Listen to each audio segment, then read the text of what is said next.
Assalamualaikum warahmatullahi wabarakatuh. Di sini kami dari kelompok 8 ingin mempresentasikan hasil diskusi kami tentang penegakan hukum yang berkeadilan. Saya selaku moderator ingin memperkenalkan anggota dari kelompok 8. Yang pertama saya sendiri yaitu Muhammad Faisal, yang kedua Afifah Nurul Inayah, yang ketiga ada Fahrani Syahputri, yang keempat ada Alwira Kinayah. Baiklah, untuk tidak memperlambat waktu, kita serahkan kepada para pemateri untuk membacakan hasil diskusinya. Kepada Saudari Farani Syah, dipersilakan.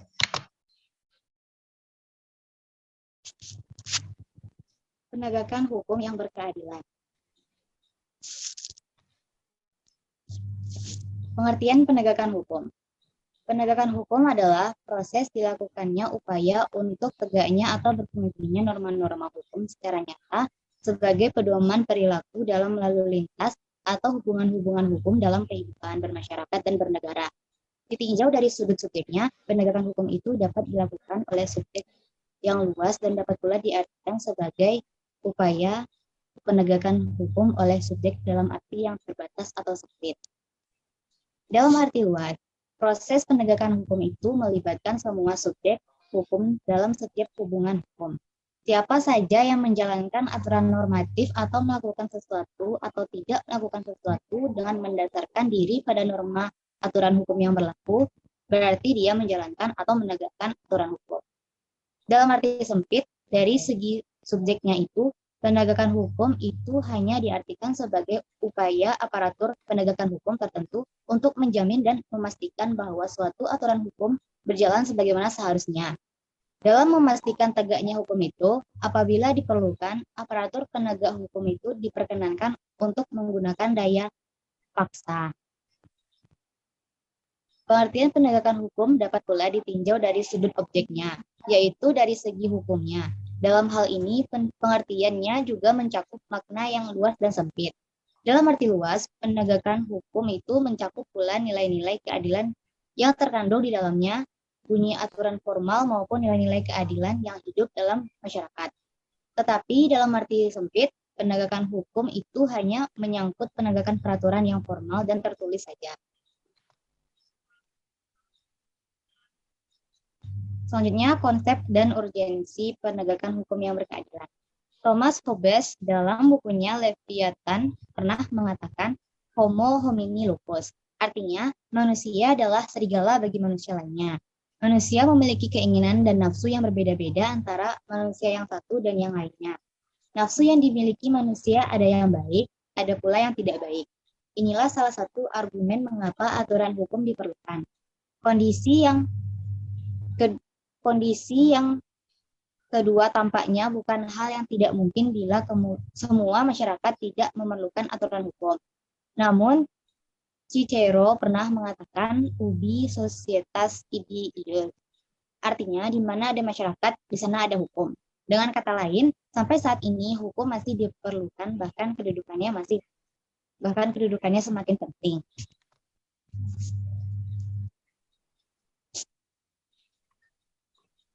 Upaya penegakan hukum di suatu negara sangat erat kaitannya dengan tujuan negara. Anda disarankan untuk mengkaji teori tujuan negara dalam buku Ilmu Negara Hukum. Menurut Cronenberg dan Sabarudin, kehidupan manusia tidak cukup hidup dengan aman, teratur, dan tertib. Manusia perlu sejahtera.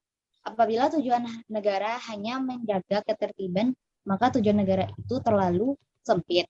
Tujuan negara yang lebih luas adalah agar setiap manusia terjamin kesejahteraannya di samping keamanannya. Dengan kata lain, negara yang memiliki kewenangan mengatur masyarakat perlu ikut menyejahterakan masyarakat. Teori Cronenberg tentang negara hukum ini dikenal luas dengan nama teori negara kesejahteraan. Teori negara hukum dari Cronenberg ini banyak dianut oleh negara-negara modern. Negara Kesatuan Republik Indonesia, NKRI, adalah negara hukum. Artinya, negara yang bukan didasarkan pada kekuasaan belaka, melainkan negara yang berdasarkan atas hukum. Artinya, Semua persoalan kemasyarakatan, kewarganegaraan, pemerintahan, atau kenegaraan harus didasarkan atas hukum. Terima kasih kepada Saudari Fahrani. Dilanjutkan oleh Saudari Audira Kinaya. Baik, terima kasih moderator. Selanjutnya, tujuan negara Republik Indonesia. Tujuan negara Republik Indonesia dapat kita temukan pada pembukaan Undang-Undang Dasar 1945, yakni pada alinea keempat sebagai berikut. Untuk membentuk suatu pemerintah negara Indonesia yang melindungi segenap bangsa Indonesia dan seluruh tumpah darah Indonesia, dan untuk memajukan kesejahteraan umum, mencerdaskan kehidupan bangsa, dan ikut melaksanakan ketertiban dunia yang berdasarkan kemerdekaan, perdamaian abadi, dan keadilan sosial. Dari bunyi alinea keempat, pembukaan Undang-Undang Negara Republik Indonesia 1945 ini dapat diidentifikasi bahwa tujuan negara Republik Indonesia pun memiliki indikator yang sama, sebagaimana yang dinyatakan Cronenberg, yakni melindungi segenap bangsa Indonesia dan seluruh tumpah darah Indonesia, memajukan kesejahteraan umum, mencerdaskan kehidupan bangsa, dan ikut melaksanakan ketertiban dunia yang berdasarkan kemerdekaan, perdamaian abadi, dan keadilan sosial.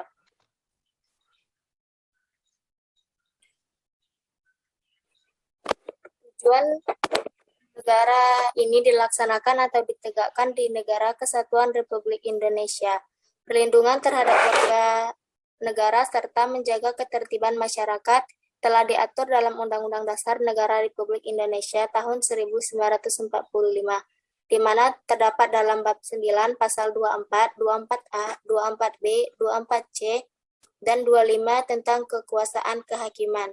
Untuk mengatur lebih lanjut tentang kekuasaan kehakiman, telah dikeluarkan Undang-Undang Nomor 48 Tahun 2009 tentang kekuasaan kehakiman.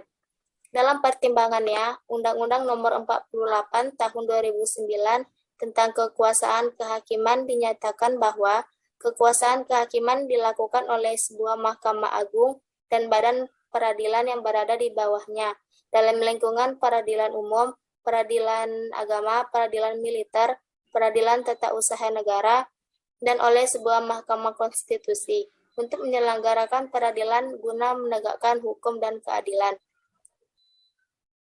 Negara Indonesia telah memiliki lembaga peradilan yang diatur dalam Undang-Undang Dasar Negara Republik Indonesia 1945, ialah Mahkamah Agung, Komisi Yudisial, dan Mahkamah Konstitusi.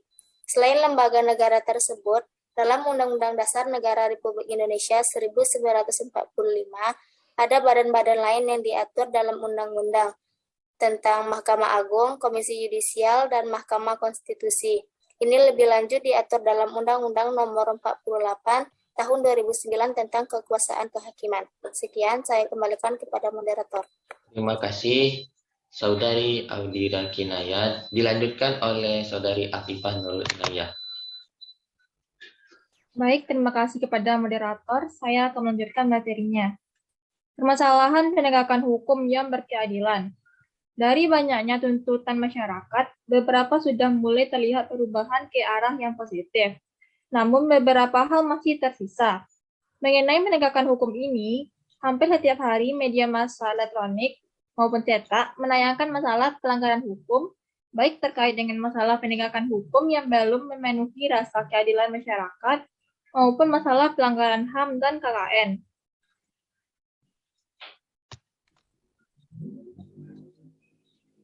Berikut ini adalah permasalahan penegakan hukum yang terjadi di Indonesia. 1. Perilaku warga negara, khususnya oknum aparatur negara, banyak yang belum baik dan masih belum terpuji. Seperti masih ada praktik korupsi, kolusi, dan nepotisme, praktik suap, perilaku premanisme, dan perilaku lain yang tidak terpuji.